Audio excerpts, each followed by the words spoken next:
喂，我好愛你啊！嗰唔係強迫，嗰係渴求。暖水擦住鎖骨，泡沫滑過嗰忽紅腫嘅皮膚。佢冇感到惡心，反而感到一陣空虛嘅刺痛。佢伸出手，指頭輕輕摸住嗰忽皮膚，力度輕柔到好似摸緊回憶咁。傻瓜！佢靠喺瓷磚牆度，眼淚混住暖水流落嚟。如果佢冇落嗰杯藥，如果佢肯等我。然而，當佢試圖埋攏雙腿清洗嗰陣，下體傳來一陣尖銳嘅撕裂感，瞬間將佢有溫柔嘅回憶度拉返現實。嗰種痛係咁清晰，咁野蠻。呢個唔係愛情嘅印記，呢個係被掠奪嘅證據。呢個係赤家偉喺佢身上留低嘅，無法磨滅嘅所有權標記。啊！佢發出痛苦嘅嗚咽，雙手撐住牆壁，成個人癱軟落嚟，或坐喺浴缸底。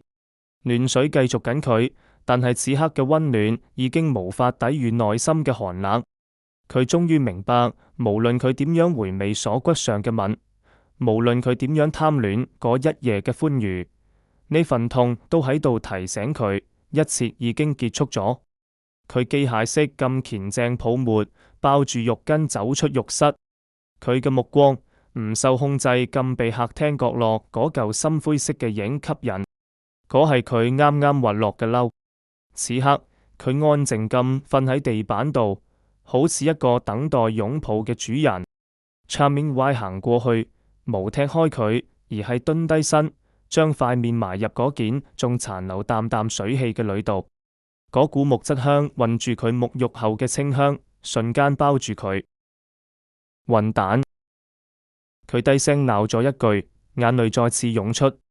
佢一把抓起嗰件褸，將自己成個人包入去，女寬大嘅就將佢成個人籠罩其中。佢貪婪咁呼吸住呢股氣息，好似咁就能將嗰個會溫柔吻佢鎖骨嘅赤家偉，有嗰個俾佢落藥嘅設計師身體入面剝離出嚟。